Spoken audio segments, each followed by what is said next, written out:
morning, sir. How Good are morning. you? I'm fine, fine. So we will begin with our session today. How is everything there? How's weather in Delhi and how you people are doing? It's very pleasant out here. It's raining, and absolutely the monsoon have arrived Mm, very early. great, great, great. I think the Shimla flavor is coming back to Delhi. Yes, of course. Circulating all places where it is required. So very good morning, uh, and we will take a small recapitulation session so that we know what we discussed yesterday, and then we will move to today's discussion matter. So, as you people know that yesterday we discussed the block 2, which is the instructional design theories and models, and we discussed what is the importance of instructional design, what instruction is, how it is important, and how it contributes to an objective learning. And then we also discussed the CDT, which is the component display theory. And then we discussed elaboration theory, which is to look at the contents, how we should approach the contents, whether we should begin from simple to complex, or how to deal with the generalized concepts and then go to specific ones. And then also, like, we discuss certain things very minutely, very subtle manner, and then in gross manner, and so forth. So more importantly, yesterday I think we had a good discussion with Krishna also when we were talking about the cognitive load theory and the cognitive flexibility Yes, sir. theory. Yeah, so it was very interesting. You see that the cognitive load theory, the cognitive flexibility theory. Cognitivity, we all know how do we drive out the conclusions by feeling the things, what we look, what we see, we hear, then we drive out conclusions. So very important, because we cannot put too much about it. There was a suggestion in the discussion that there should be difficult, there should be simple, there should be some simple, there should easy, then there should be some difficult contents or the concepts. So you cannot go about putting lot of difficult concepts, or you cannot go about just putting very easy concepts. So that was the cognitive load theory. Means it has to be on the aptitude and attitude of the learners. How do they react, and how much they are able to drive out knowledge, information from certain discussion, certain piece of material, and so forth. So similarly, we also discussed the cognitive flexibility theory. That means we should allow certain flexible things to come into our instructional design. It should have space for, specifically flexibility was referred to. I specifically made mention to your previous knowledge, that is the previous learning, previous knowledge. So that should be allowed to be integrated with the overall design. This is the crux of the discussion.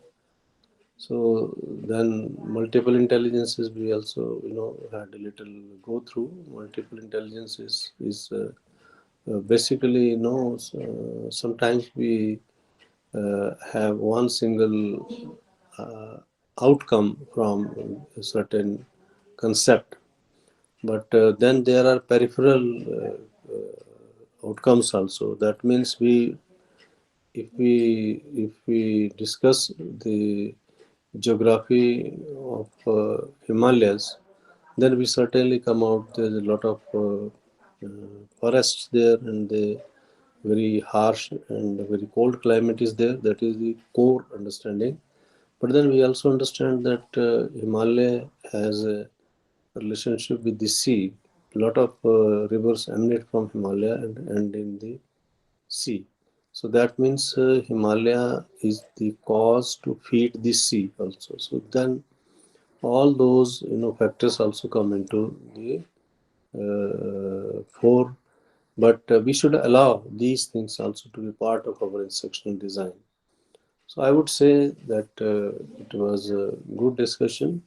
So just taking this small recapitulatory session, I'll move to the block 3, which is instructional design processes. So we all know, we discussed yesterday what is instructional design. So instructional design is very conscious, very conscious effort to make an environment, to make a kind of a situation which promote learning uh, and that helps to achieve our goals. So that is the instructional design, and we discussed what are the purposes of the instructional design, why we should have instructional design. It is important because it helps us not to waver from our focus, from our aim. It also helps us to organize things more objectively, more efficiently. And instructional design is very important because it also helps us to avoid the wastage. Today we will go to the processes. What are the various processes which helps us to prepare useful instructional design, a design which should allow us, or us means the learners, to achieve our goals. While discussing the cognitive load theory and the cognitive flexibility theory, we discussed a very important issue, that is how to look at the discussion. In discussion, it seems I am preaching, and in discussion with you, maybe you were also thinking, no, we are talking about a system, what we have to do with it. But here we are very peculiarly located or placed. You are the student of MADE, and I am sort of discussing the contents with you. So here, as a student, you have to not be part of the model, but you have to, as a student, devise a model. That is what you will learn. That is what you will learn. That as a learner, you are supposed to devise a model. You are supposed to devise a model because you can be asked why this cognitive load theory is important. Then you cannot say, sir, I feel that there are a lot of difficult concepts only. There are no. Then you have to justify it with examples why it is so. And then there are certain psychological aspects because cognitivity is the manifestation of psychological process. It is a purely psychological process, the cognitivity or the cognitive load theory.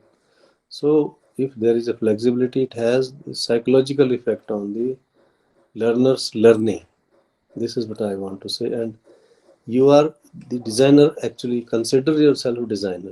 We are not purely just discussing it, but consider yourself as if you are the designer of this particular design, which is for their distance learning. So, friends, I would call you, all of you are working. I have been also working. So, in a way, you are learners, but then we can also be good friends. So, I would refer you, friends, learners. Today, we will discuss the instructional design processes. What are the various processes which goes into the instructional design?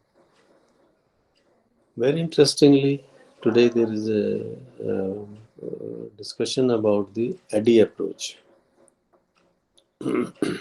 So, if I may just tell you that ADDIE acronym, I think we spoke yesterday about the acronym. Acronym is a word in which different letters have different concepts within them. So this is again referring to what I expressed in the very first day, that in the course of our discussion we will be coming to lot of technical terms, lot of acronyms, lot of concised words and so forth, and each one of them will have a very effective implications on the study, on this particular study. So the ADDIE approach, ADDIE is ADDIE, ADDIE approach. What is this ADDIE approach? ADDIE approach, ADDIE is an acronym, and it has ADDIE. Can you confirm whether I am audible? Yes, sir. Okay, Yes, sir. okay. Thank you very much. Thank you. So this ADDIE approach is one approach, and this is very interesting one to go through the acronym. This is analyze, design, develop, implement, and evaluate. So this is the process. This is not the design. This is the process to develop instructional design. So this ADDIE approach, the very first one is analyze. So how do we go about analyzing in the instructional design?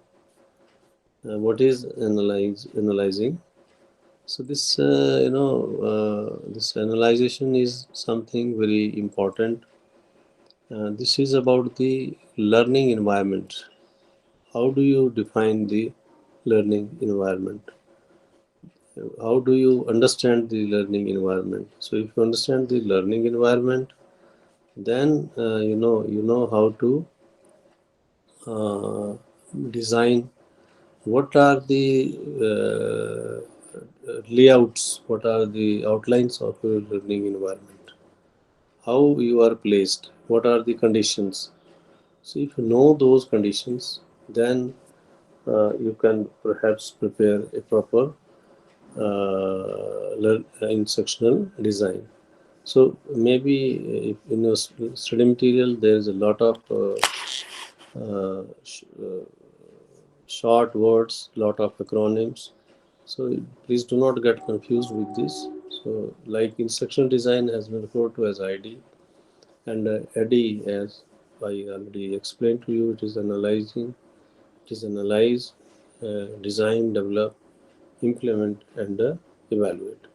So we go to the analyzing phase. So what is the analyzing phase? It is learning environment analysis.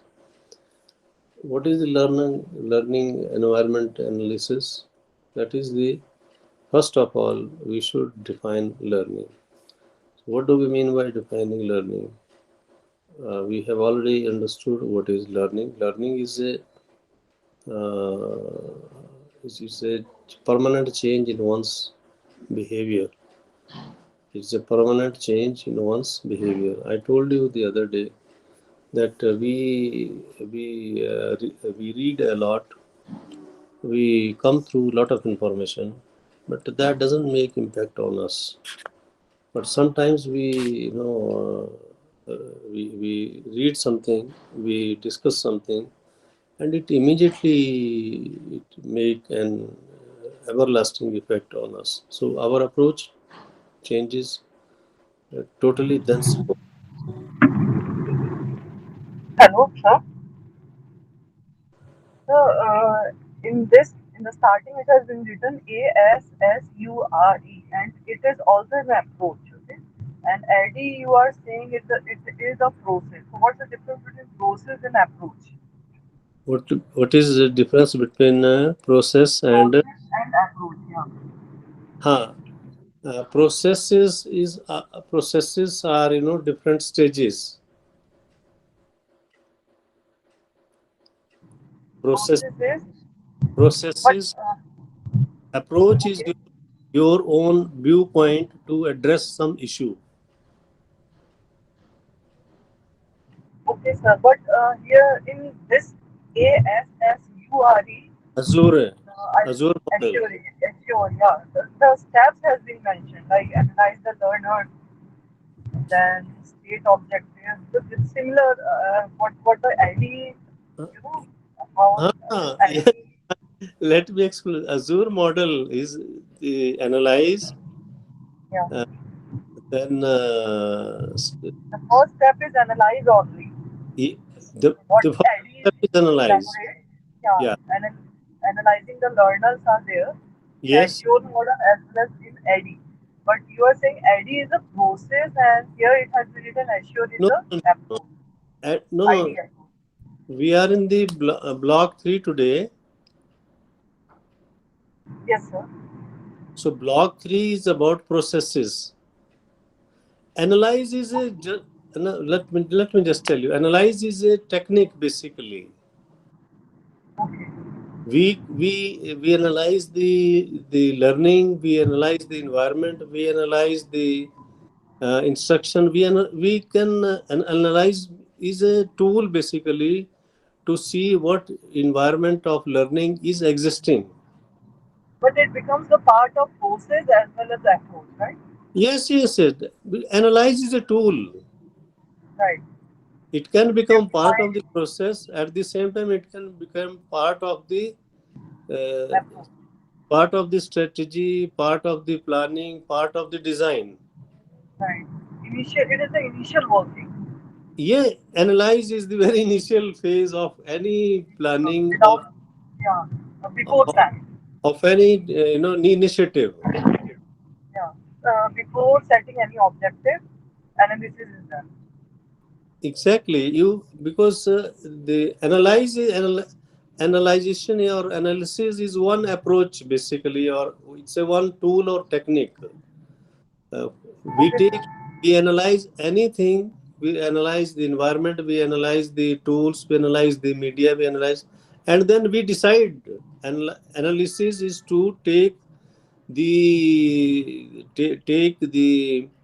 uh, take something or have a look into something as to what we would like to drive out of it. Okay, sir. It is And it so we is have to go through this assure also as part of our curriculum, as part of our syllabus. no, Azure was also there in the learning. Na? This was one technique. Okay, sir. Strategy. Yeah, it has been mentioned. If It's the okay, strategy. if you we discussed in the blog too, so let me just go to and then I will also clarify this point because this is little. Uh, okay, I will come to you.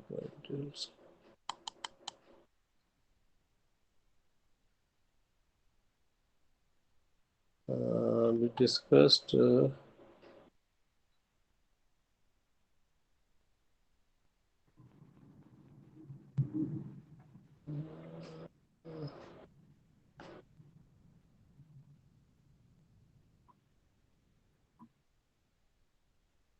That was part of the instructional design. Yes, sir. It's So already mentioned there. we discussed it But as a I was a little bit confused between approach and process. That's why I no, no, asked. no, no. Let me just tell you, processes are different, different stages through which one initiative goes, and then it becomes, it reaches its no final stage. Approach is Fine. an Yeah. individual point of view to look at some uh, to look at doing something. Say, for example, how do I approach? That means what is my Mm-hmm. point of view to deal with certain concept. Mm-hmm. But Yes, process sir. is a con- The way of doing things. is a way of doing, is a state of executing things. How do we Yes. execute certain things? So uh, to design the instructional model, we have to follow approaches are of individual scholars.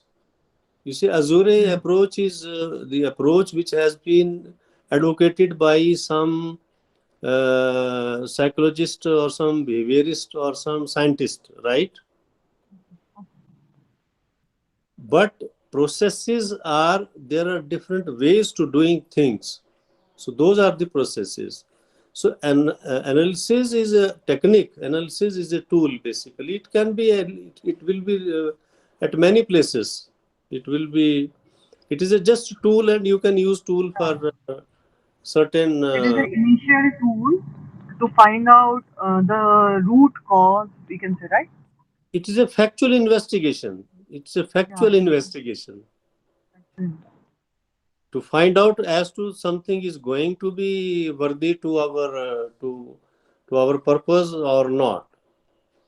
That Right, is the analysis. So we do analysis to decide as to whether this particular technique, whether this particular approach, whether this particular process is going to be beneficial to us or not. So that is analysis. right, Analysis is to look into, to investigate something factually. right. Thank you, sir. Okay, okay, okay. So we are moving now to ADDIE approach. है ना? So very first in the ADDIE approach is the analysis, then design, then develop, then implement, and then evaluate it. So these are 4 5 stages where which comes into the ADDIE approach. So we will come to this in a while.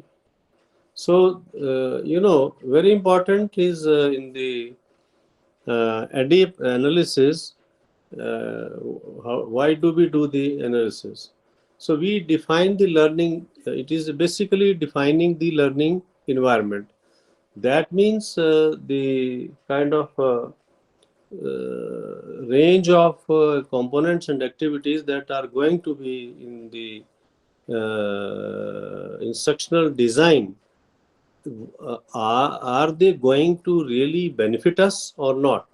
So we have to see the learning environment, what type of environment we are creating, and within that created environment, as to whether our objective is going to be obtained or met. So that we have to see in the defining learning environment. And then there are various components of a learning environment. So, what are the various components? So various components in the learning environment are the learning style, the language, the competency, the motivation, skill.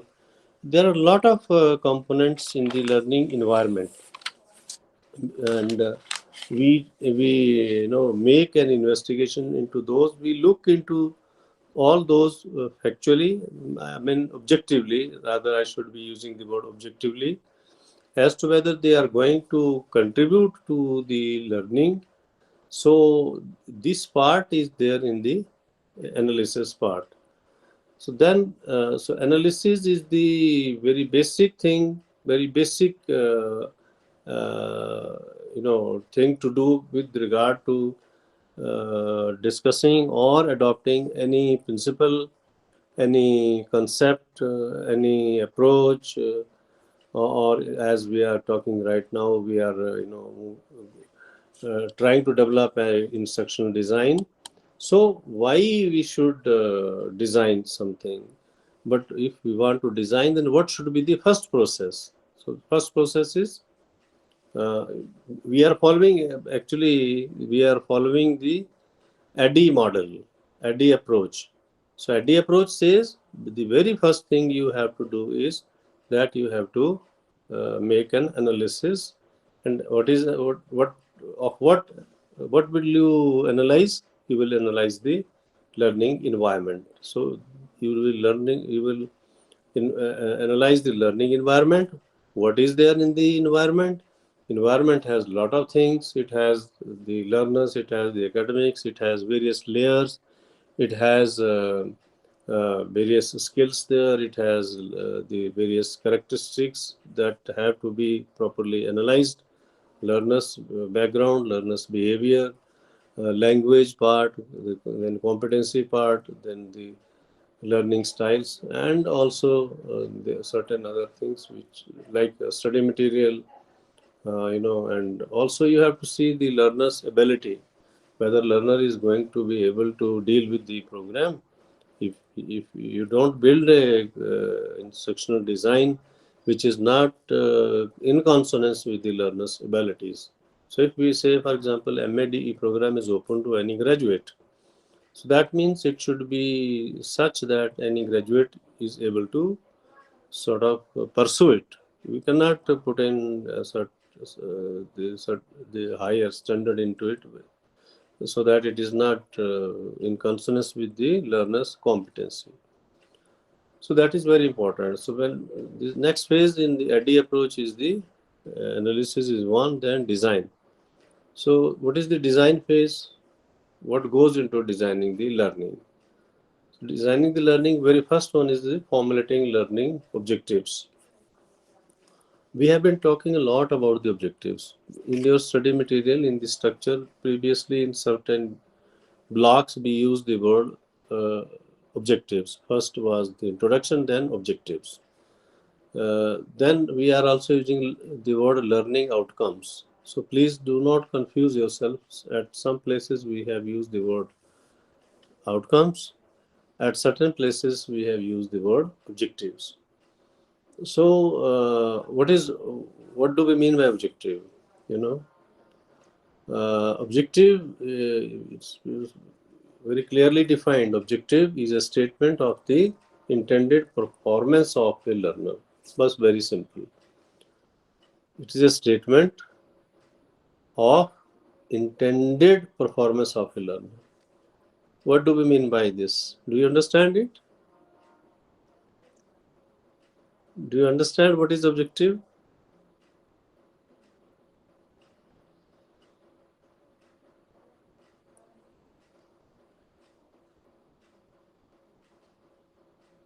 Okay, so I'll explain. Sorry, sir, can you explain that to us, please? Yeah, I'm doing it. Yeah. So it is it is an intended performance of a learner. So we make a statement. It is not, it is not formed that objectives will be fully met. That is one thing. It is a statement about the intended performance of a learner. Intended, this is a very core word. Intended means we expect that the learner will be able to do this. So able to do this is the performance part. We expect the learner, that is intended part, and the way we present it, that is the statement. So there are three words. Objectives is a statement of the intended performance of a learner. It is not definite that all the objectives will be met. If we say after learning, after studying, after the study of this particular unit, the learner will be able to understand what is instructional design, right? You just follow what I say. Yes, yes. Will be able to understand. In objectives, I will never say after the study of this unit, the learners will be able to design, to develop instructional design. So by then he is already knowing He is the only, subject. He's he is aware about only, the is subject. only it intended performance. Right. It is not the actual attainment or achievement. Objectives are purposes. Those purposes may be fulfilled, may not be fulfilled. This is what is construed by the What do word. you mean by fulfilled and not be fulfilled, sir? Okay. I mean, it is a Okay. little tricky. Tricky. Yes, yes, yes.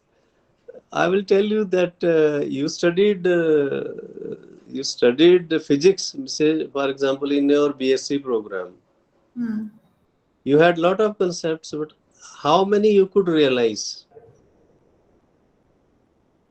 Realize means you say Just for seems to be like probability. you went to lab, out of 20 times, maybe 50 times, 15 times you failed. What did you learn from those? At some point you learned that chemicals should be used very cautiously. At certain point of time you understood that if they are split on the floor, they can catch fire and create a problem. At certain point of time you may have learned that after handling the chemicals, it is very important to wash your hands properly. So many things you learned, right? So you were expected to understand how to deal with it, but you still made some mistakes. So that means you got an idea that this can happen, but doesn't mean that you were actually able to do those things. You were able to do certain experiments, obviously, but you were not all the time you were perfect in it, that you 100% achieved.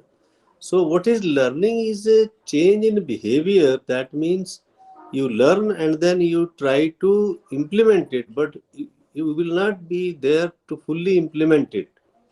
So objectives are certain statements about the intended performance. Intended, the word intended.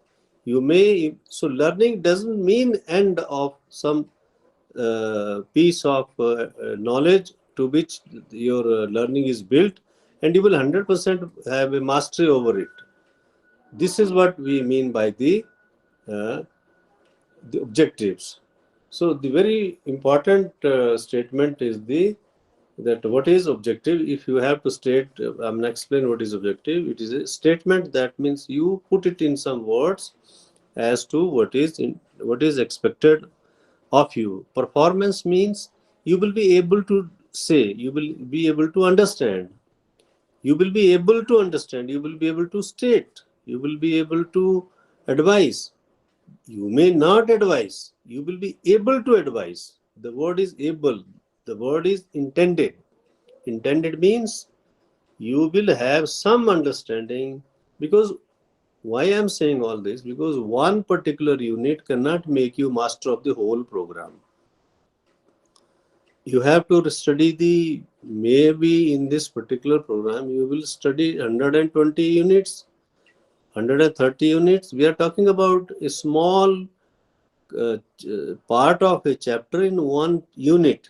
So this small piece of information, you will gather this information from here, put it into relationship with the others, and then ultimately you will have cross understanding of the various piece of knowledge information from various units, and then you will be able to do something. Then perhaps you will be able to design an instructional model. So here it is a small sensitive sensitivity effort. You are being made sensitive to something, then you relate it to other concepts that you have elsewhere, and then ultimately you develop a model. And mind you that after studying the MADE program, outrightly you will not be able to prepare an instructional model. You have to work a lot, work harder. After few years you will be able to you will be part of a team which might be able to develop instructional design. So it is a small straw left here and there. You gather it, put it into with the others, then analyze, then make lot of investigations into it, and still you are part of a bigger team. I mean, you are small contributor. Ultimately you will able to build a design. Maybe a team will be there to prepare instructional design. So then you can imagine that it is an intended performance. Another part of the uh, uh, the design phase of an instructional design is the identification of appropriate content. This is very important. What is do we mean by development of appropriate content? Means we cannot put such content, such subject matter, which is not in the which is not there for the learner's development. That means in MADE program, why we are talking about the literature? We have to develop instructional design for literature, but when we are talking about developing instructional design, then we will not be talking about the Munshi Premchand, or we will not talk about the Mahadevi Verma, or we will not talk about Shakespeare, or so forth. What we will be talking about, we will discuss as to what is Bloom's model of taxonomy, what is his approach of taxonomy approach of Bloom's model. So we discuss all things.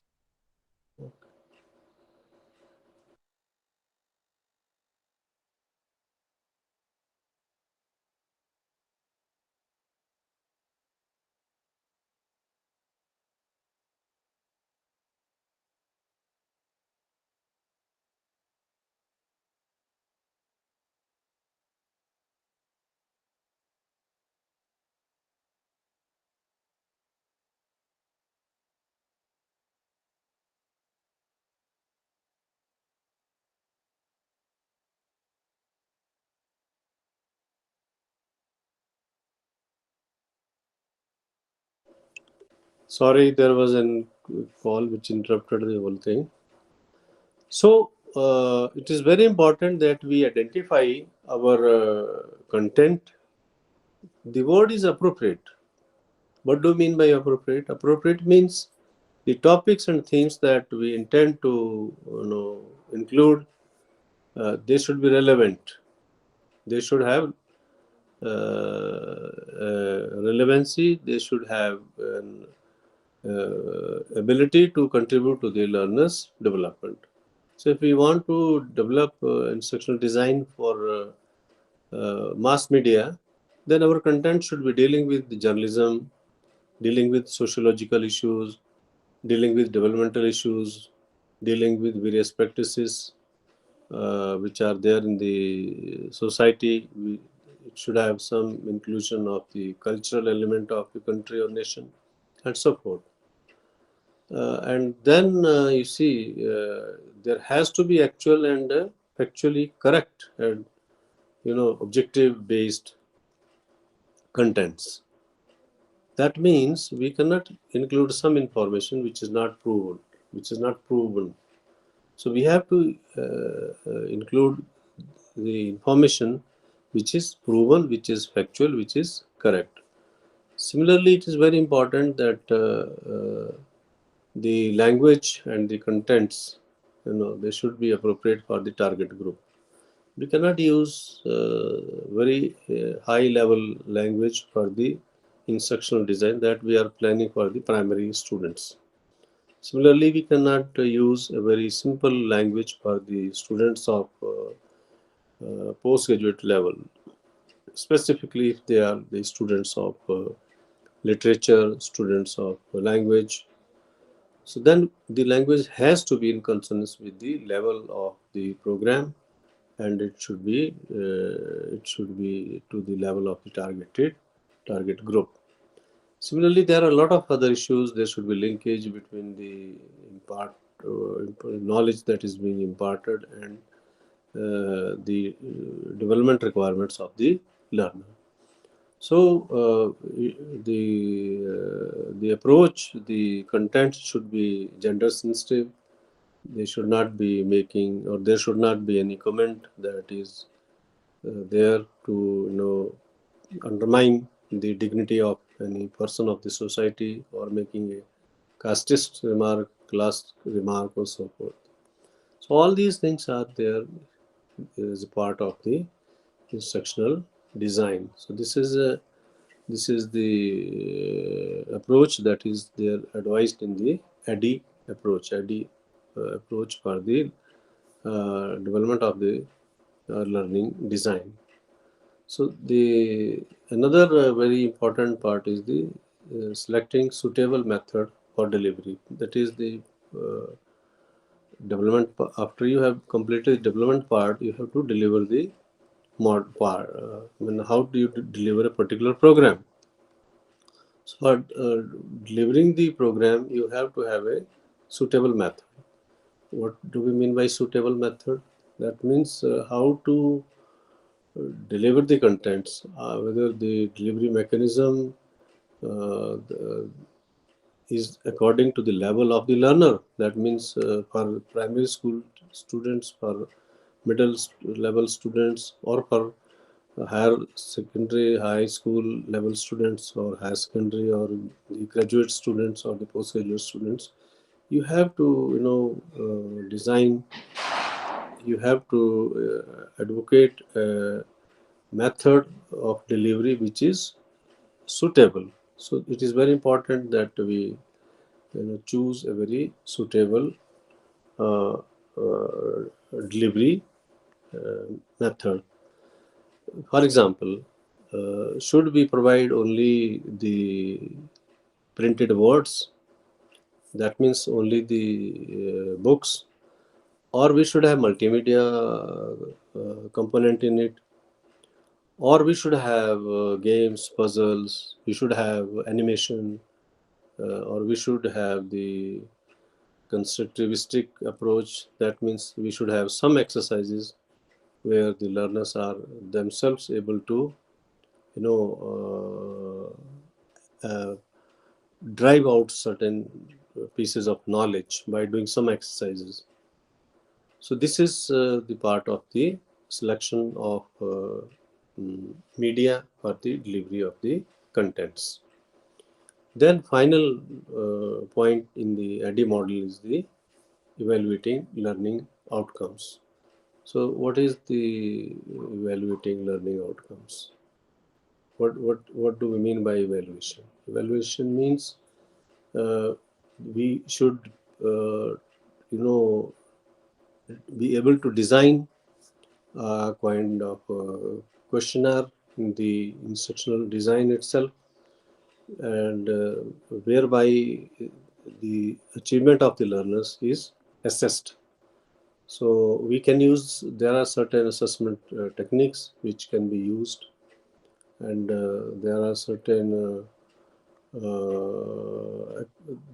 exercises which can be given to the learner to develop. For example, if there is a multimedia video program, then we can ask the learners to say go through it, and then there could be certain questions. Maybe the learner is asked to write a small report on it, small thesis on it. That will describe what is this program about, whether the program is useful or not. So we can make certain strategies. If it is purely the printed word and there is no animation, there are no games, there are no constructivistic element in it, then what we can do, we can simply frame few questions and ask the learners to write. So all these things are the part of the evaluative stage in the ADDIE approach. So then we will go to the, the, the development phases, where there are different phases, there are different components in the development of the instructional design. So say for example, if we take for example in the development phase, multimedia contents. So what should be going into multimedia? What how many things are there? How multimedia is different from media? Media is basically any uh, catalyst, any facilitator.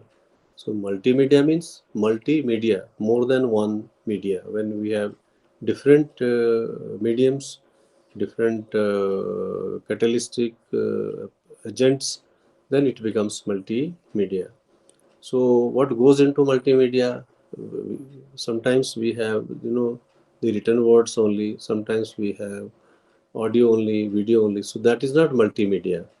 If it is only text, that is the study material. If it is only the audio, then it is the audio media. If it is only video, it is only video. Video. If we have just games, but when in some content we have text, we have the audio, we have video, we have games, we have animation, we have interactivity, means that maybe it is a video program, and it might be talking to, it might be allowing the player to, put into certain sound components into it, and might there might be some AI component which is replying to what is being asked. We have like AVRS system where we can interact, and maybe it has the user interface design. So what is the user interface? User can either provide input through the keyboard, and then there can be results on the screen, or the user can make an audio speech, and there will be the response from the machine or response from the screen. So this is the user interface. So the user can make inputs into it and have the desired results. So all this goes into the designing a multimedia content package. So if we look at the implementation phase, there are certain precautions, there are certain there are certain areas to be give attention to.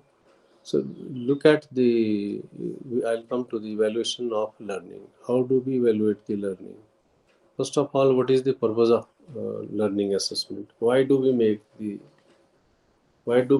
do evaluate? Why do we assess the learner? We have said that objective is the statement of intended performance of a learner. So if we look at the intended performance, it is very important that we, at certain point of the learning process, we make an effort to see as to what is happening with the learner, whether the learner is reaching a certain level whereby his knowledge is he has received or he has retained the knowledge which has been imparted to the learner. So it is important to assess the learner at different stages. What are those stages? There are different stages. The different stages of learning are like the formative stage. What is the formative stage? That is in building stage. In building stage, in terms of learner is while the learner is pursuing the program. Maybe if it is a 1 year program, then after 3 months or 6 months, we give the assignments. So we ask the learner to attempt the assignments, and then we evaluate the assignments, and then we decide, we ascertain as to whether the learner is actually able to understand the contents which may be in the printed form, which may be in the word form, in animated form, in a graphic form, in audio video component form, or maybe in the multimedia format. So that is formative stage, and then we have another stage which is the summative stage. That means in the IGNOU pattern we have the term and examination, we have the assignments, that is formative stage, and we also have the term and examination, which is the summative stage. Means when the entire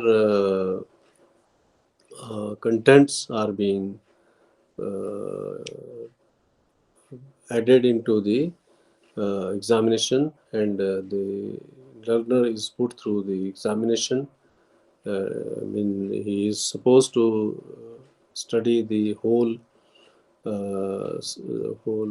study material which is supplied to him or her as part of the program, and then on that entire study material basis, the learner is assessed. So that is the summative assignment. So with this, we come to an end of the unit 11, which is the ADDIE approach. So which was the analysis, the design, development, implementation, and evaluation. So this was about the ADDIE. What is ADDIE approach? I think you are now perhaps have some idea.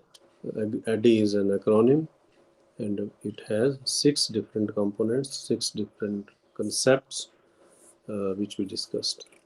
So we'll move to the learner's characteristics and learning styles. The very first issue we discuss is the analysis.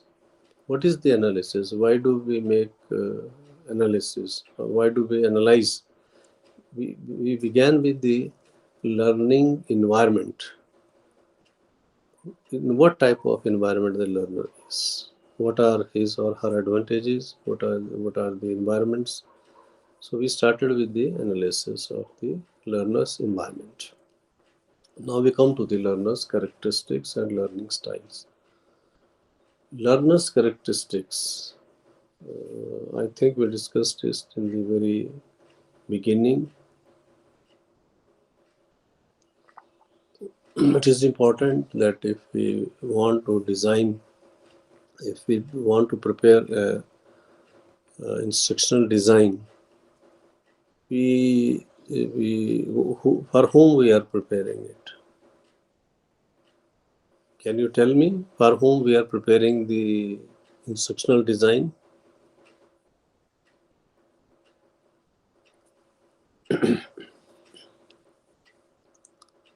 Who is in the center of the focus? Obviously, it is the learner who is in the center of the focus. We are trying to build the instructional design for the learner.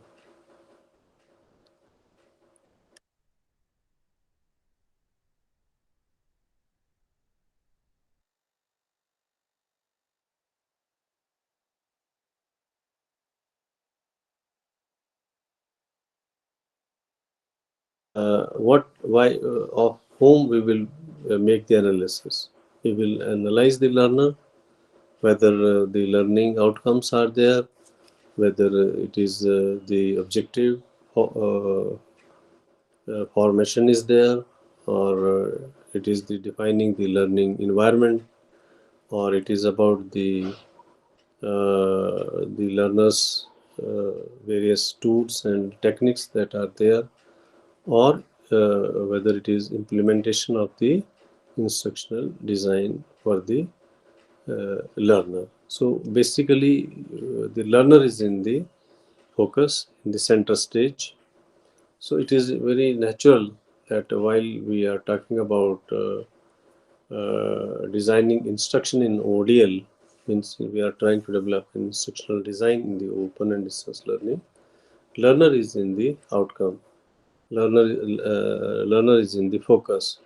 So we have to do whatever possible for the learning outcomes, for achieving certain objectives whereby the learner is able to perform. Learner is able to exhibit certain traits, whether he is going to understand, he will be able to sensitize, he will be able to express, he will be able to discuss about a certain concept, about certain idea. So what are the learner's characteristics?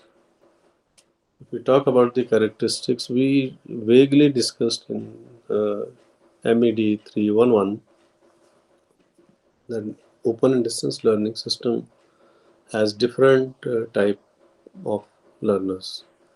How is the ODL learner is different from the conventional learner? Conventional learner is one who is studying in a institutional centric or the teacher centric environment. That means he is not free agent. He is not autonomous. He or she is not an adult learner. There are a lot of other characteristics which we discussed.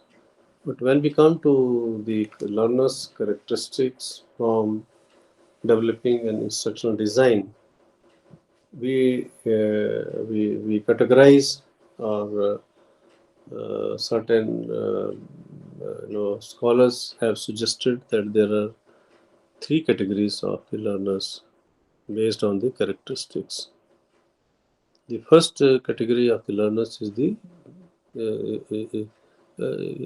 that how do we categorize the learners on the basis of characteristics. So the very first category is the general characteristics. That means these characteristics will be there with all the learners.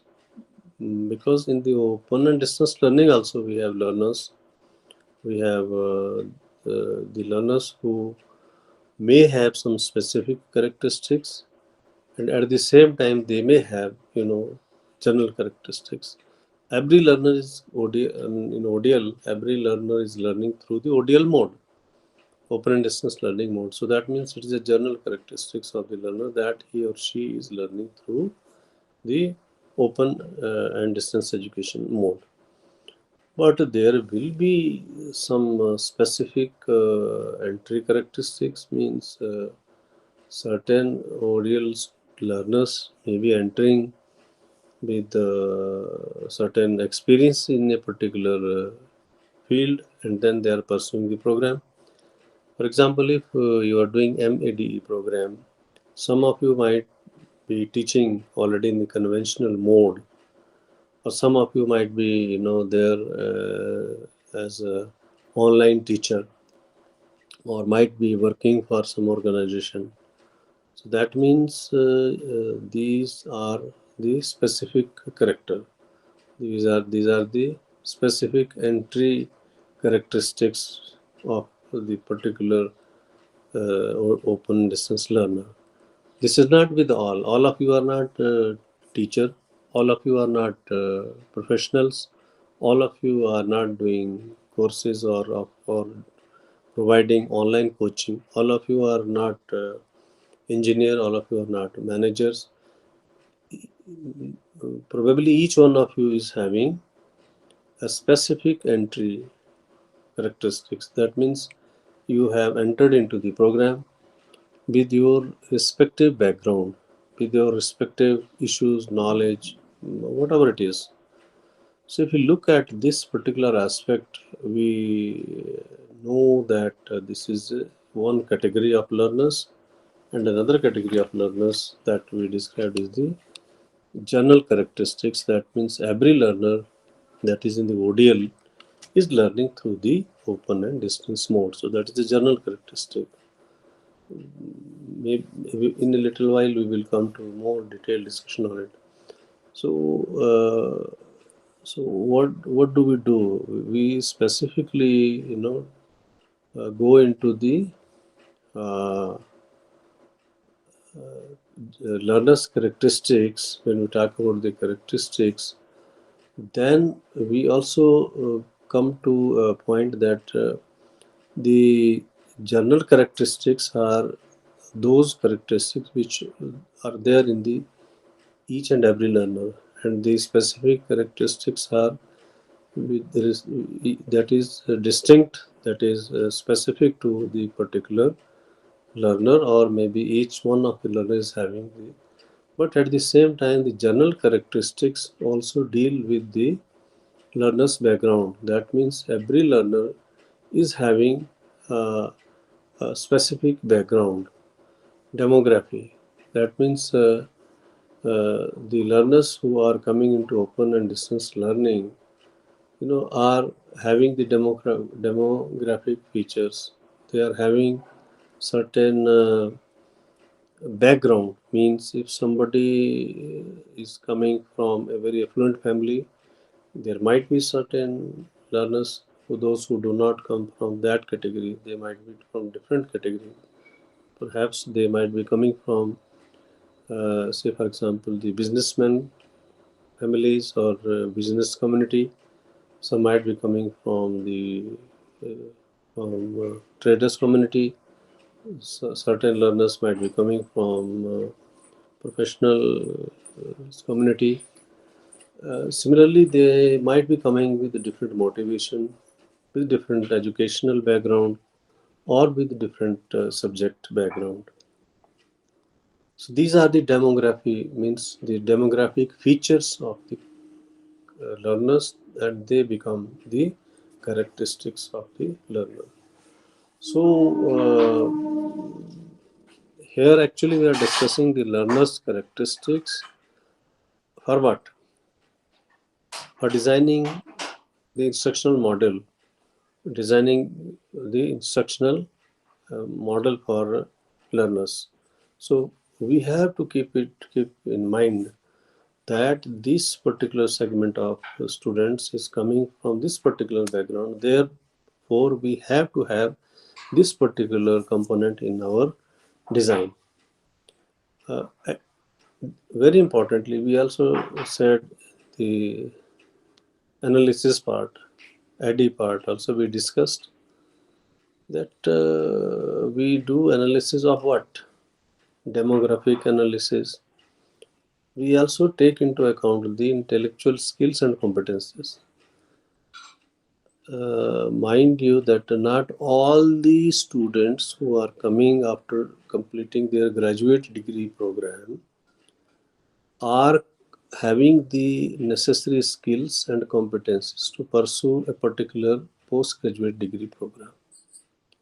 Or some of them might be having a particular skill, others might not be having that. So we have to keep in our mind that while designing the instructional model, we analyze the intellectual skill and competencies of the learners, and then we prepare the instructional design. So what is intellectual skill?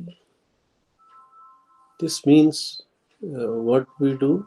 Intellectual skills are the prerequisite skills as components of new skills, subordinate skills, and so forth. So intellectual skills are skills which are expected of a learner. When one learner come to enroll in a particular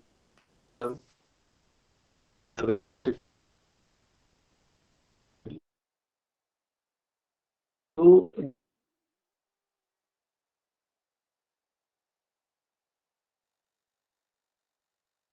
in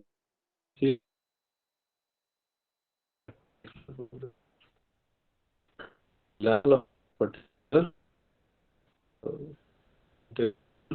level. Sir, your voice is not audible, sir.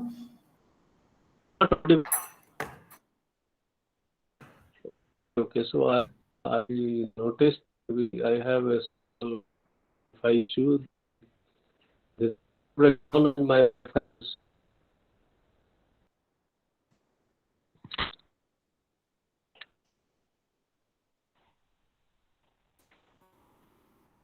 just be maybe to I will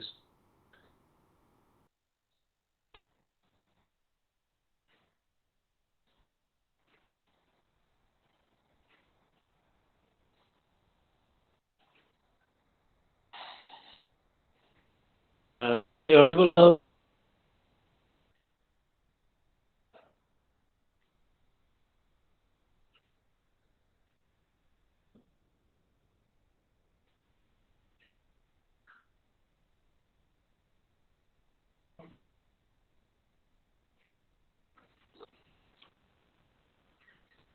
I'm something to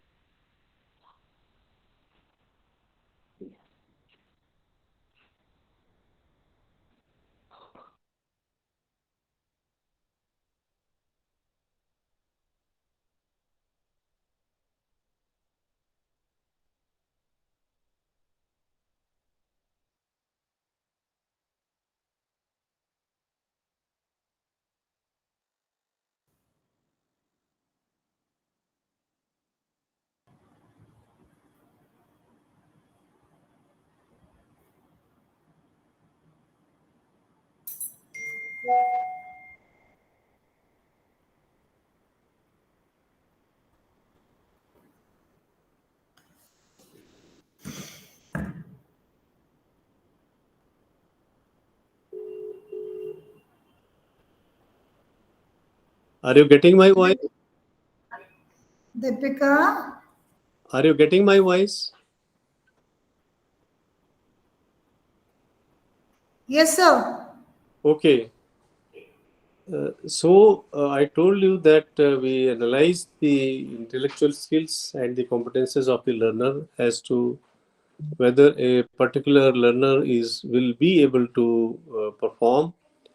But when we plan the instructional design, you see, it has to be for a particular group of learner or for a particular program, which has minimum, requirements of entry point.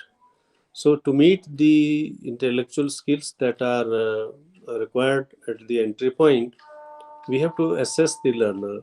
So that means what we assess? We assess the subordinate skills and the essential skills that are required to understand or grasp the program, and because it is at a particular level, so there should be skills of that level with the learner.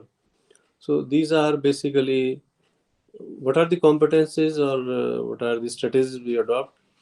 These are the cognitive strategy, verbal information, and so forth, attitudes, attributes, traits, etc. We need to see that the learner possesses certain level of skills, certain traits, certain habits, certain abilities, and the learner must have certain attitudes, so that the learning can be learning can be happening, means it is taking place. So there has to be certain these competencies, intellectual skill and competencies in the learner to pursue a program. If we talk about attitude, if we talk about the abilities, if we talk about the attitudes of the learner's abilities, or rather motor skills, that means how much the learner is able to grasp and how much the learner is able to respond or recall. So if those skills are not there, obviously it is not perhaps practically feasible or maybe ideal to prepare instructional design for a particular level. So we have to keep all these things in mind, and accordingly we should plan an instructional design. So that is one thing, and then what is the learner centric approach? I think we have discussed it already. What is the learner centric approach? Means the learner centric approach primarily we discussed in the MAD 311 also, that it is the learners, basically it is focused on the learner's needs. We are coming the word more frequently, analysis. While preparing the instructional design, what we do? We analyze whether the learner's needs are there in the center, in the focus of the instructional design or not. What are the learner's needs? We have already discussed. Learner's needs are those needs which are basic infrastructural uh, uh, environment for the learners to study. So that means the learner should be able to to reach your contents. Learner should be able to reach for information. I mean, there should be a mechanism whereby learners can be provided information. They could be the monotony can be broken and so forth. So likewise, there has to be so many analysis. We have to analyze the learners needs, and then we have to consider those facts, and those considered facts must be part of the plan that is there for the instructional design. Today I am also having the power problem, so but maybe I will see. Now my audio is clear. Is it okay? Yes, sir. Okay, okay. Uh, we have also to consider the learning styles. What are the learning styles? What is style? Uh, in common parlance, also we use the word style. बोलते हैं ना Mood. living, eating. Okay. Yes, yes. Is it a mood? Style. Yeah, it is a mode. Yes. Can you relate it to which part of which whether it is a cognitivistic concept, or it is behavioral concept, or it is a constructivist approach? It's a behavioral aspect. Let me just. It is a behavioral aspect. Style is a behavioral aspect. This is very interesting. Why it is behavioral? Because everybody, this is reflected from the behavior of a person. How does one study? Whether you study, through open approach, you study through closed approach, you study through peer group, you want to like to study individually, autonomously, or with peer group, or what it is. All these things, these are very individualistic, and they are the part of the personality of of an individual. That is why the learning styles are associated with the behavior of a learner. So what are different learning styles? There are different learning styles. These have been explained as a constitutionally based cognitive structure, personality types, learning preferences. I will discuss one model here, constitutionally based. So, what is the constitutionally based learning styles?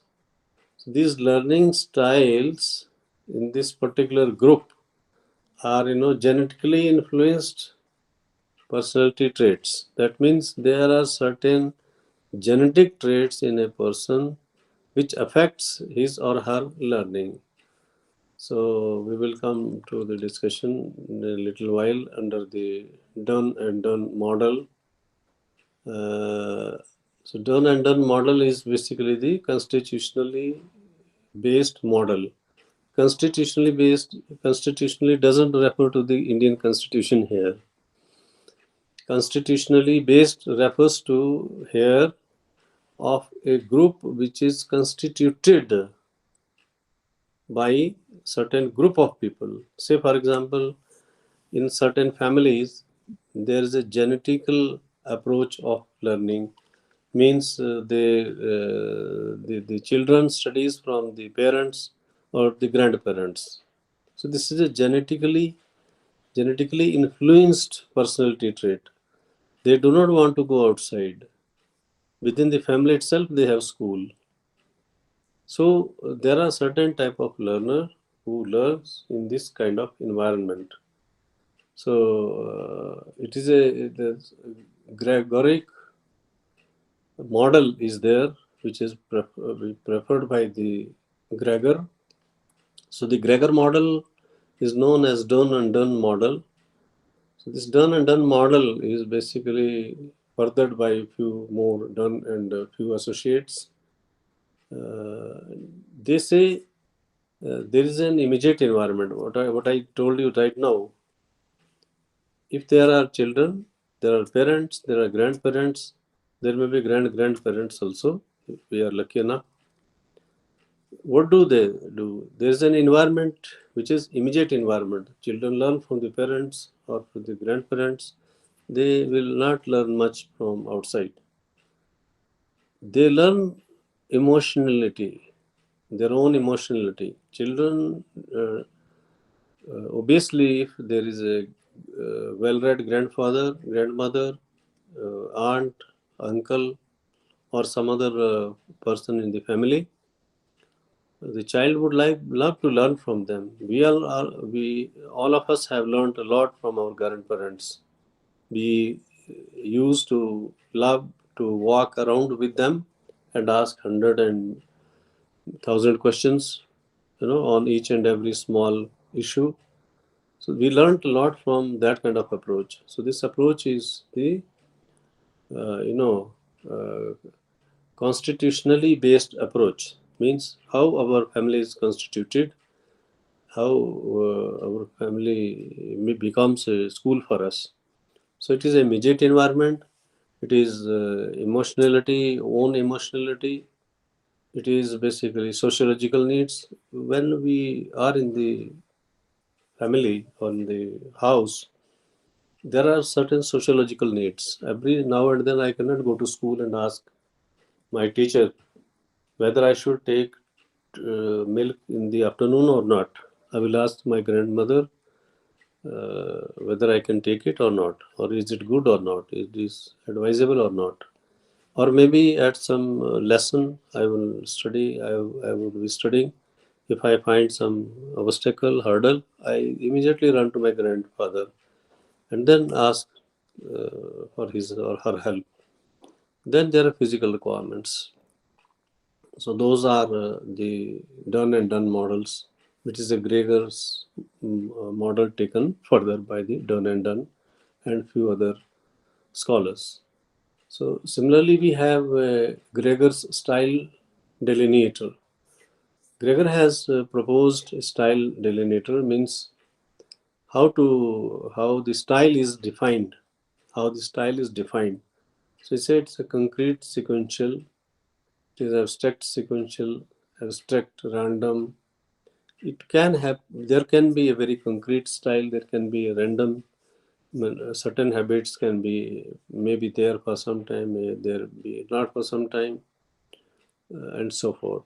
So there are certain other models which, but the only important point here to discuss is the learners characteristics, which are on the basis of the general characteristics, the specific entry characteristics, and then there are learning styles, which are, as I mentioned, done and done model is one model which talks about the constitutionally based learning, which is rather defined as a family learning. We learn from immediate family. We have our own emotionality, and we learn in the we have sociological needs, and then we learn uh, uh, for the emotional needs. So there are personality types also. Different people have different personalities. Like some people are serious, some are conforming, some have habit of dominating, some are self-regulated, some are playful, some are rebellious, some are sympathetic, some are, you know, sort of having the collectivism. That means they can be part of a group, or they can be you can depend upon them. So we have lot many issues in there in this particular unit, which can be perhaps read through, and then you will have more information to be added. So there are certain models like Allison and Hayes Cognitive Style Index CSI model, and Honey and Mumford learning styles. So, so then there's a Kolb's learning style of it. This is also a very important topic. We will discuss it perhaps tomorrow, because it has quite a few points. It's like there are learning styles, the characteristics of the, the few learning styles, like there's a converger style, means yeah, there's a convergence style of learning. So here the learning abilities are abstract conceptualization and active experimentation. So both of them, the abstract conceptualization and the active experimentation, gets merged. So it's a converger model. So similarly, there is a diverger model, that is the concrete experience and the reflective observations. So these two are very separate, different. Then there's a assimilator model. Then there's a accommodator model. So which allows certain uh, ideas which come from opposite sides to become part of a common understanding. So we have the concrete experience and the active experimentation, and both are there, to accommodate each other. That means if there are concrete experiences, then they can become part of the active experiments, and if there are active experiments, they can be, they can be made part of the concrete experiences. So it is an accommodator model. So there are implications of the learning styles, lot of learning styles. So now if we come to the learning styles, one aspect is the uh, ODL material, open and distance learning material. How do we prepare the ODL material? What is the strategy behind it? What is the ODL study material? This material is called self-learning material, SLM. So it has a content presentation. There can be contents. That means there will be words to explain certain concepts, certain ideas, certain shifts. Then there will be certain illustration and sort of sceneries.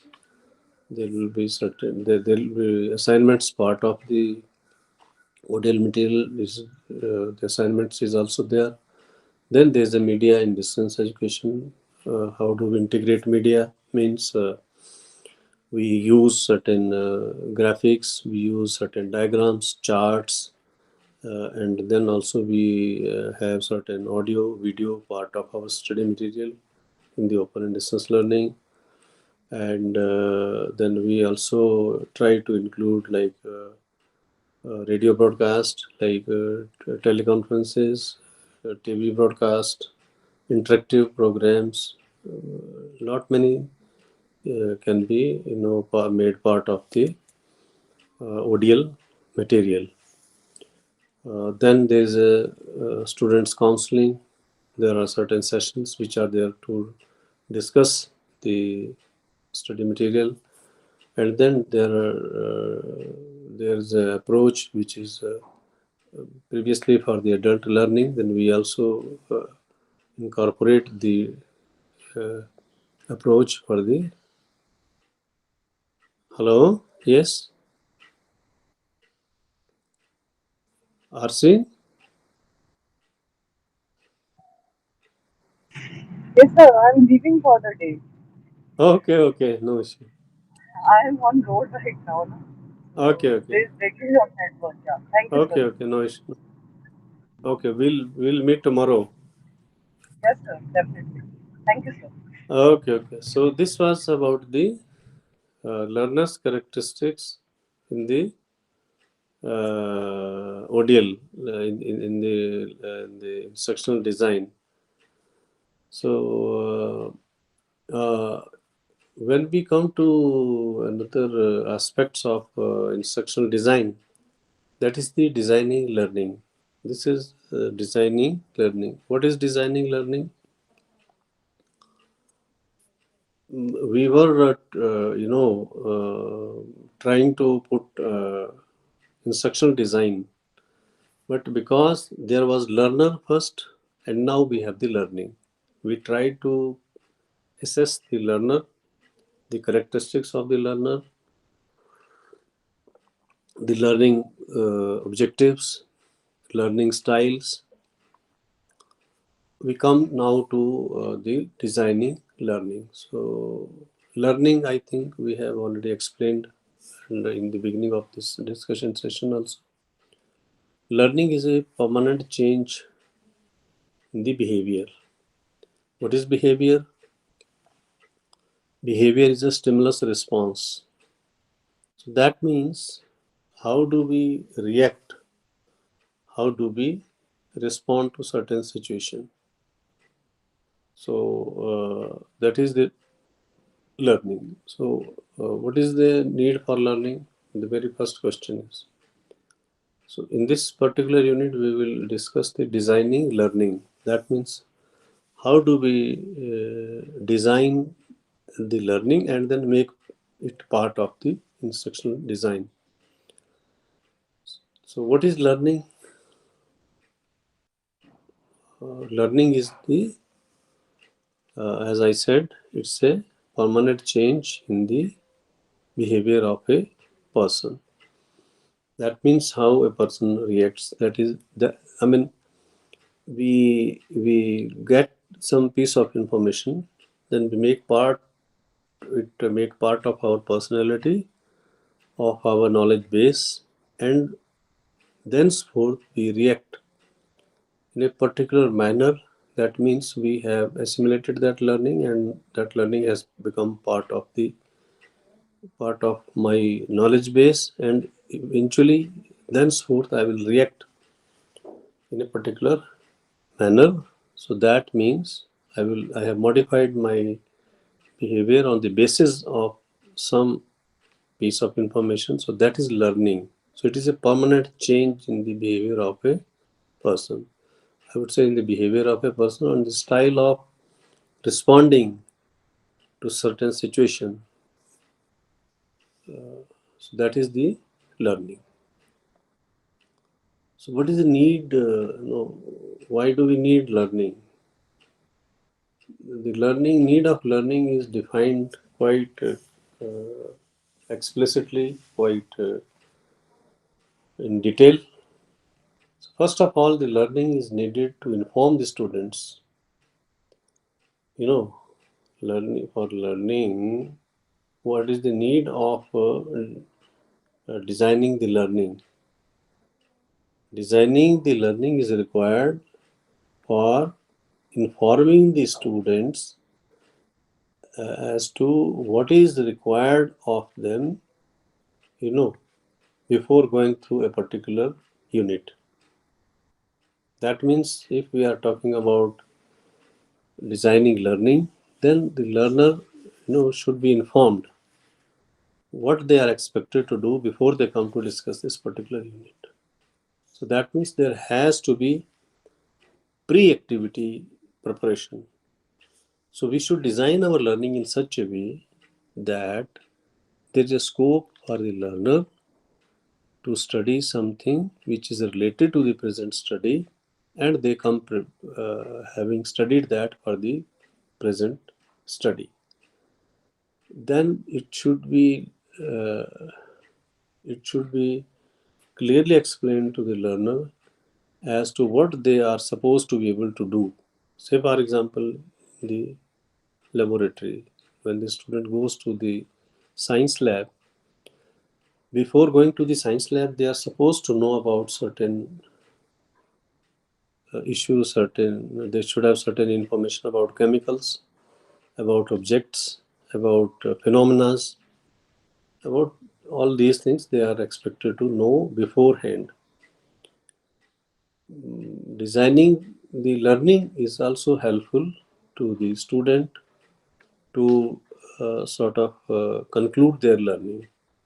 Similarly, designing learning is important to incorporate the the prior knowledge to their present knowledge, and it also helps to take up a review to sum up their learning.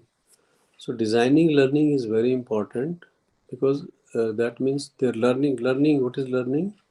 Learning is basically getting the ideas and making them part of the knowledge base, and then reflecting that as a behavior, but that is a permanent change in your behavior, because only then it will be called learning.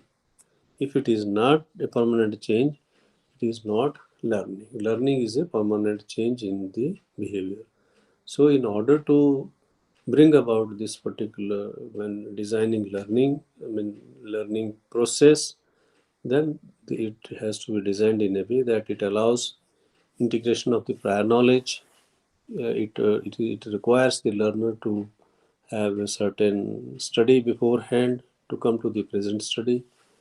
It should make the learner enable to sum up and review the present learning, and it should also be helpful in integrating the prior knowledge, as well as it should enable the learners to do certain activities. What all we are talking,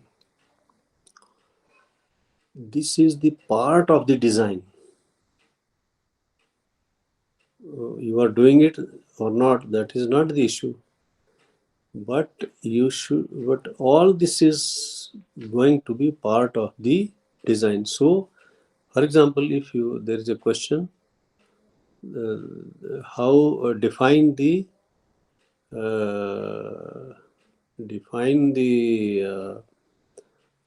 designing learner.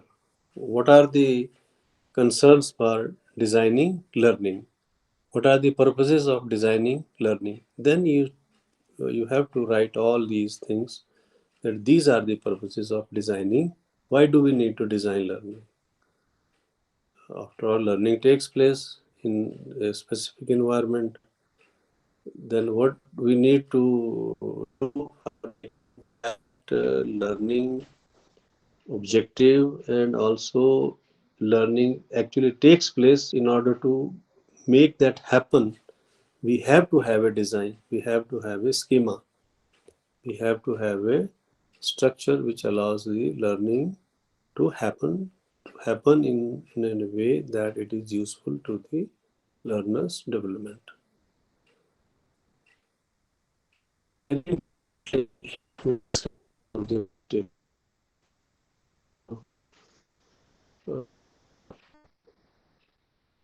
Now we will learn how this formulating learning objectives. How I told just before now that objectives is a statement of intended performances of a learner. I have just explained that these are the intended performance which are stated in words expected from a learner.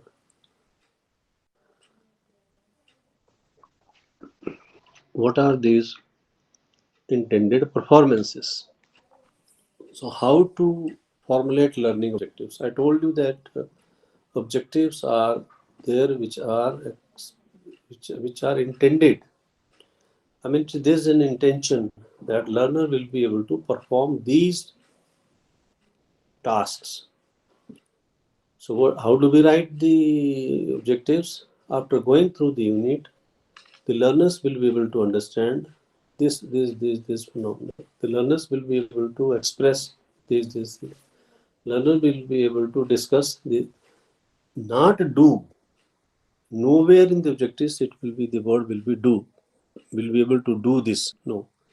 Will be able to express, will be able to understand, will be able to explain, will be able to know, will be able to write, will be able to describe, like this. So, first of all, the instructional objectives have an important role to play in designing of learning. This is very important. Actual learning will not happen, objective learning will not happen until and unless the objectives are there in the design. So what they do, they act as navigators for navigating the path towards effective learning. Bas. The objectives are navigators. They help the navigators for negotiating. Objectives are basically an instrument with the navigator. What is the navigator? Navigator is the learner, and they help the learner to negotiate path. Negotiate means to find out, to develop a path towards effective learning was. Effective learning will happen if there are objectives, and objectives will be there to help find path to the learner. So the learner will be able to find his or her path with the help of the objectives.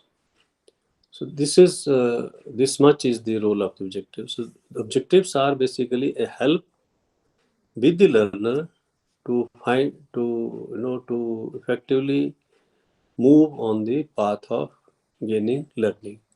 So objectives या उद्देश्य इस जो शिक्षार्थी है उसके लिए एक तरह की सुविधा है.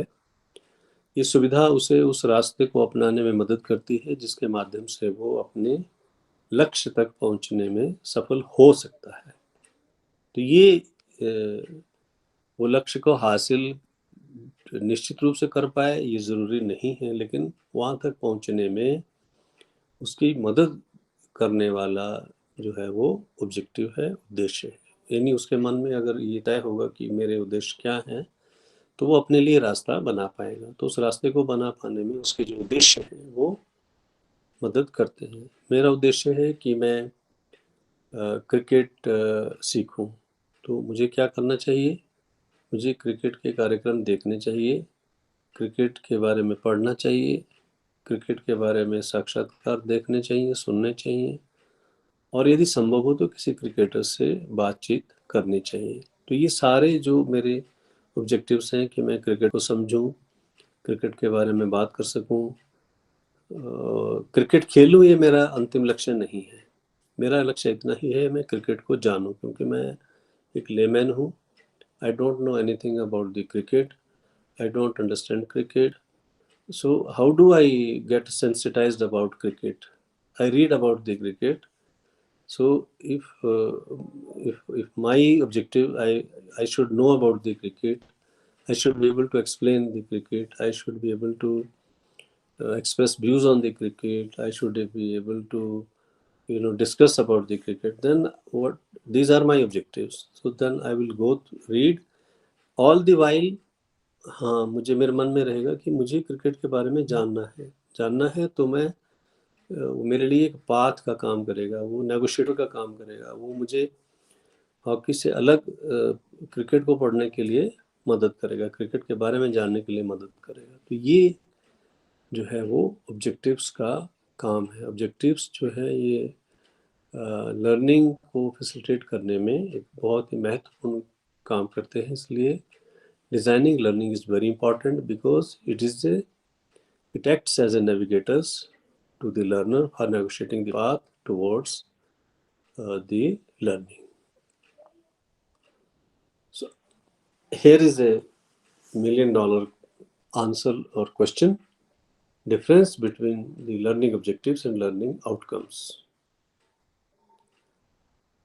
Learning objectives are intentions and outcomes are achievements. Krishna, are you listening?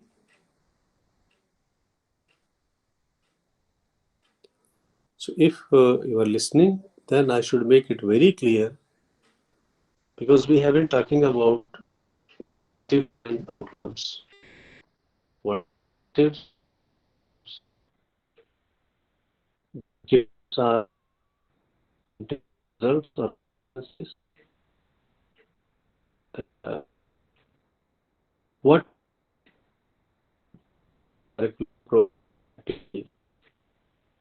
what we intend from an activity, from the curricula, from the instruction program is the objectives, and achievements are the results which have been achieved after instruction, after curricula, program or activities. So we should very clearly understand that objectives and outcomes are two different variables. Objectives are the intended results or consequences after going through a particular instruction, particular curricula, particular program. and outcomes are the achieved results after going through. Intended results and achievements are two different things. Achievements are there in the form base. Those have been achieved, means the proficiency has been achieved. So proficiency is achieved, and to explain something is an intention which will be there as a result of objectives formation, or uh, result of the which will be a consequence or result of the instruction. So if one become proficient, it is an outcome. If one is able to understand what is proficiency, if one is able to become to be able to explain what is uh, efficiency, it is intended results. That means it is objective. But if one becomes proficient, if one knows what is swimming after studying, after pursuing a program, that is objective. If one become a swimmer, that is the outcome. So I think this is what this is very important that we understand these two things. So now this is the important part of the discussion. According to no, Garland, instructional objectives can be stated in two steps. There are two steps. How do we explain the objectives? Uh, Outcomes are stated differently. Objectives are stated differently. How do we state the objectives? Objectives. It's a general objectives of the instruction as intended learning outcomes. Intended learning outcomes. There is a general objectives of instructions which are intended learning outcomes. They should be listed. Say for example, under each objectives, there can be specific types of performances. Say for example, in one objective, we can say after going through this particular unit, the learners will be able to explain what is uh, efficiency, right? In another objective, we can say that after going through this unit, the learner will be able to discuss efficiency, explain efficiency, understand efficiency, like this. So the students are able to demonstrate when they have achieved the objectives. That means that becomes the outcome when they are able to have achieved the objectives. So what do we mean by understand? How do we begin? Understands scientific principles. Describe the principles in his or her own words. Identifies examples of these must go into the contents of the unit. When you build the unit, then because objectives will negotiate the path for the intended outcomes, they will for the learning. So when we go into the study material, the objectives becomes negotiation path. They will lay path for the treatment of the content. So what will go into the main content? We have to describe the basic principles. We have to identify the examples. We have to tentative hypothesis and then test the hypothesis on the scientific principles. Then we have to distinguish between the different principles, and then we have to explain the relationship. So that goes into the content part, which is conceptualized in the beginning in the part known as objectives. So, so we use the word understand, we use the word explain, we use the word discuss, we use the word express, and so forth. So a technique has been devised specific, measurable, action, reasonable, and timely. These are the schema of stating the objectives. They have to be specific, very specific. The learners will be understand what is proficiency, very specific, measurable. They should be able to, through the study material, they should be able to understand it. Then action, how to understand it. Then reasonable, it has to be reasonable. It has to be timely.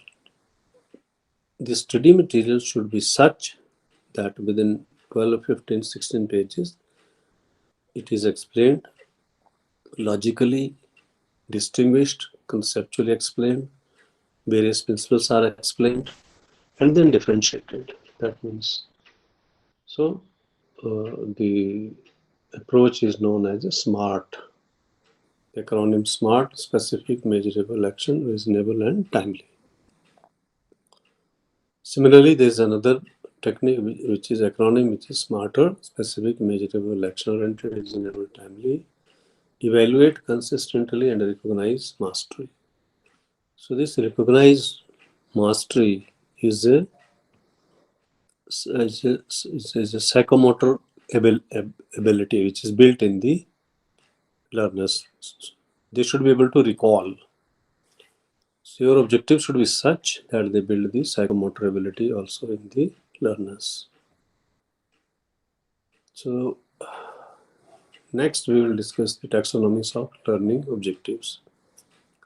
We have been talking a lot about the taxonomies of learning. What are the taxonomies of learning? This is a very taxonomy is basically the transactional strategy of learning objectives, a staged learning strategy, a state process of transacting learning. It's in staged manner. It is the strategy of learning, and it is in different phases. So we have been discussing the objectives right now, and they cover the cognitive, affective, and psychomotor learning as is required. As just now I said, recall is the psychomotor ability. So objectives have this part. They deal with the cognitive, affective, and psychomotor learning, which is required for designing of a unit. But how does this happen? So taxonomy of learning actually deals with the cognitive, affective, and psychomotor phases of learning. These are the, because the learning is transacted in different stages, and it cover the cognitive aspect, affective aspect, and the psychomotor aspect of learning. So we will go to the stages of cognitive. We have cognitive, affective, and the psychomotor learning. These are three parts of the learning, and the stage strategic learning in these three different aspects, that is in the cognitive, affective, and psychomotor learning. This is the taxonomy of learning, specifically dealing with the designing of learning. So what is the cognitive? Cognitive, as all of you know, it is an observatory study, and what we construe from our observation, what we gather piece of information or knowledge, that is the cognitive learning. So there are 6 stages of cognitive learning. This cognitive learning, affective learning, and psychomotor learning, when it is done through a staged manner, then that strategy is taxonomy of learning. So the transactional strategy of cognitive, affective, and psychomotor learning. Cognitive learning, when we When we see, when we hear, when we touch, when we smell, what happens? We gather knowledge. What do we do with knowledge? We try to understand as to what it is. Be same with the study material also. When we see study material, read it, then we should be able to link it with the previous knowledge and analyze the present knowledge, present information, which is there in the study material. Then we should be able to, we should try to understand it. Then we should try to apply it, analyze it, synthesize it, evaluate. These are the 6 stages of cognitive learning. What is that? Knowledge, understand, application, analysis, synthesis, and evaluation. 6 stages of cognitive learning. Then another domain is affective learning. That means this is the reflective learning. How do we reflect our learning? So this is the reception, respond. We receive the information, we receive the knowledge, we become sensitive to it, and then we respond, we reflect.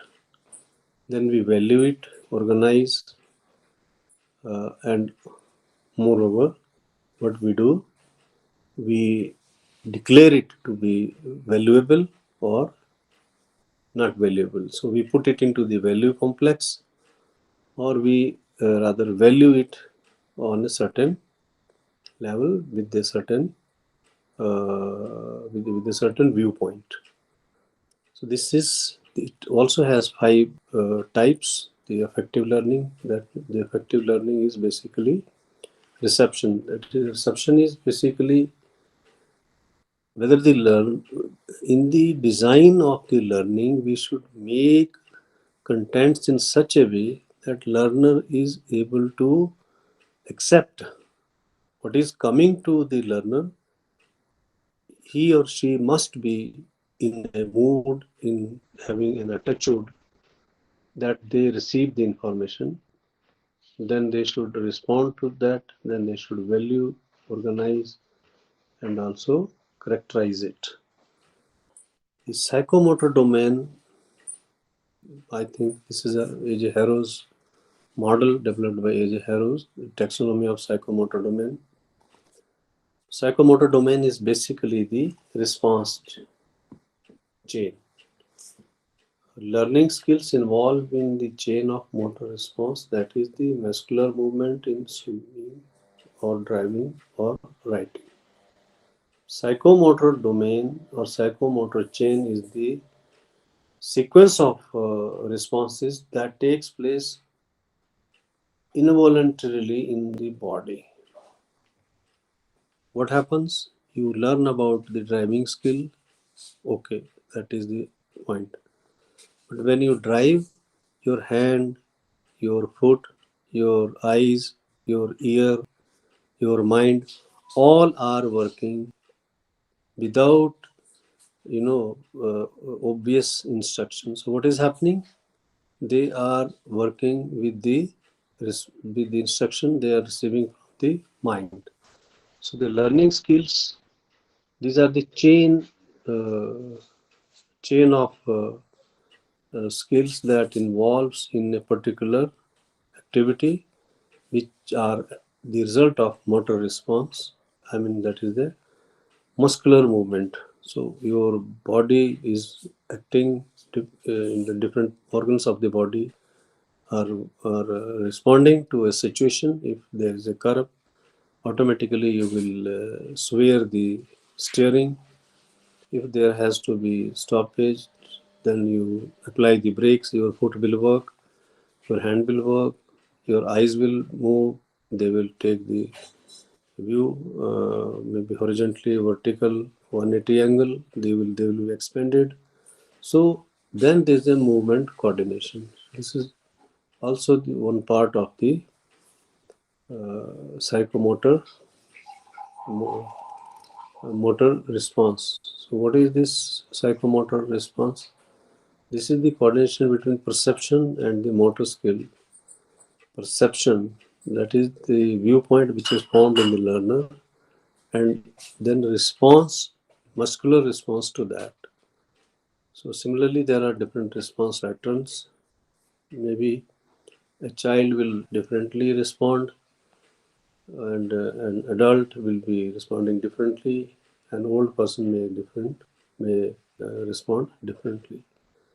So there are 7 stages in the psychomotor domain: perception, set, guided response, mechanism, complex, overt response, and adaptation and origination. So these are 7 stages. Maybe I think you can go through them in detail, and perhaps we can discuss them in more elaborately tomorrow.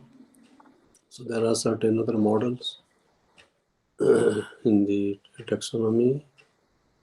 So this is a design which is there. You can discuss it. So same is for evaluating learner objectives. So how do you evaluate the learner objectives? There's a procedure which has 10 steps. Evaluations of learning objectives. So that is by establishing objectives, placing objectives in broad classification, definition, defining objectives in behavioral terms, establishing situations in which the attainment of objectives can be demonstrated. There can be a situation whether they can really respond to that situation. That would mean that the objectives have been met, or if that intention is fulfilled. So collecting data from learning performances, like comparing data with objectives, what objectives were set and whether the obtained data is in accordance with that, making a decision about the learner's performance and providing feedback. So these are the evaluation tips.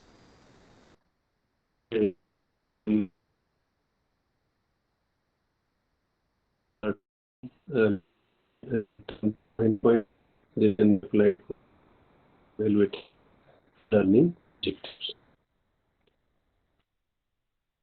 So with the comprehension and the development of learning, so I think it's a simple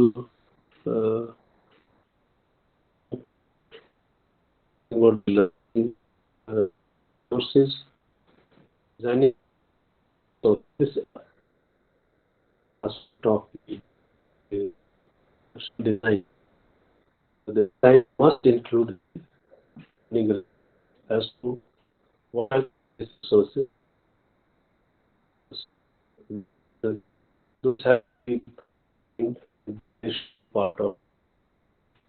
There should be room for adding them in overall design. So if we talk about resources, what are various learning resources and what is the need of learning resources? So we all know in open and distance learning, the learning resources are very much essential. Without the learning resources, the learning cannot be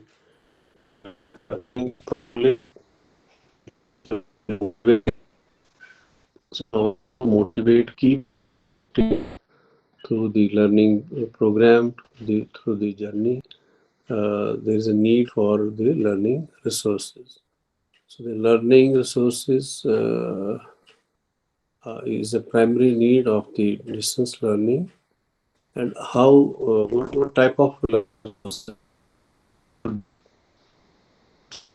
learning resources which are of the universal nature. Means the learning resources should be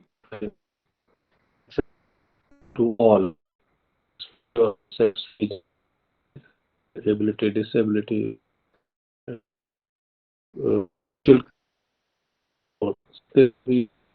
that design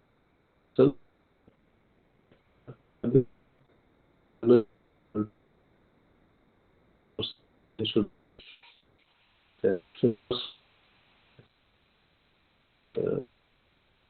work inputs in the universal design.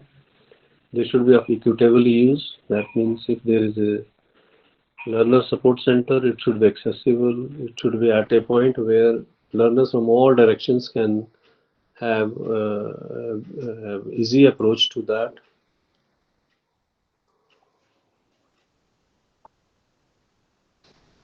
It should be information. Say, for example, at the learner support center, there should be information available about term and examination, about assignments, about related tolerance for error. The information provider should be, able to handle. There should be minimum quotient. First of all, any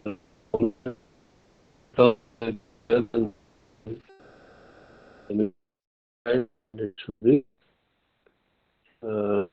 it should not of course able to be harnessed, that there shouldn't be much effort. All sorts of these pictures should be using. It should be like that the learner has to use the of these effort and the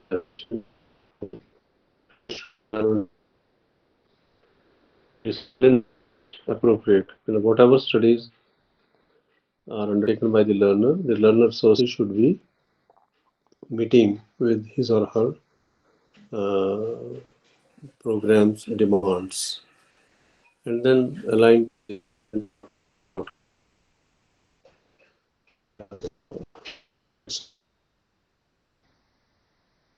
implemented in that. All these things so types of learning resources, we all know it is in this study material, which is in the form of self-learning material, then it is in the form of handouts. Self-learning material can be that also, it should be in form of assignments, multimedia, audio, video, and visual resources. Then various other forms which are available, library, web portals, etc. All these are part of the learning resources. So these learning resources can become very useful. They can guide the learner. They can be a promoting factor to promote the learning in the distance, open and distance education. So all this is what we have to discuss for today. Tomorrow we will discuss about the how to evaluate the learning. So learners, today we discussed 3-4 the learning, and where we studied the IDEA approach. Then we also had a discussion on the second unit. Then we discussed about the learning resources. We discussed about formulating objectives, and we also discussed about the various methodologies of learning objectives, formulating learning objectives, and taxonomies of learning, and the need for designing learning. Why should we, design the learning? So we all know that if it's a good learning design, it is going to be very, very beneficial. So learners' characteristics was very important discussion. How do we understand what are the characteristics of the open and distance learner? And then a discussion steps must become clear. I will take this and to block 4. So the block 4 will be there for discussing the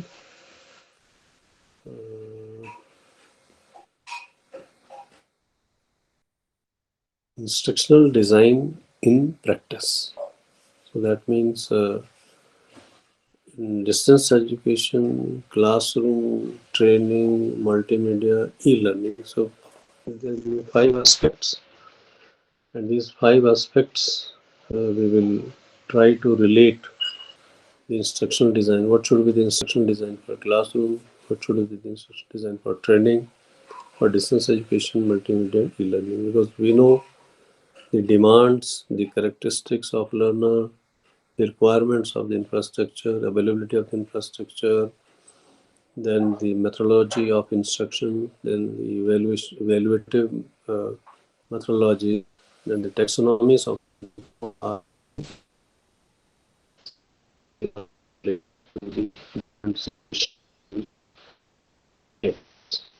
I conclude the session.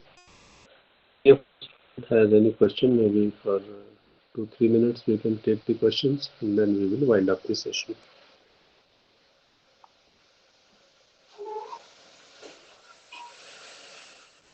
Any question?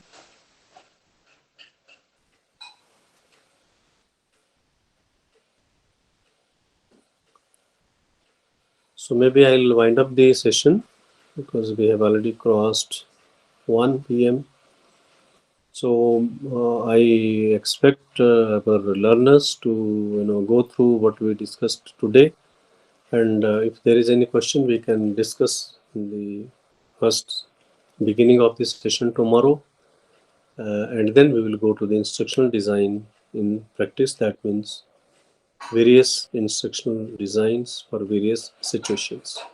So with that, I conclude, and I wish a very good day to all our learners and RC Chandigarh also, expressing my sincere gratitude for making this session happen.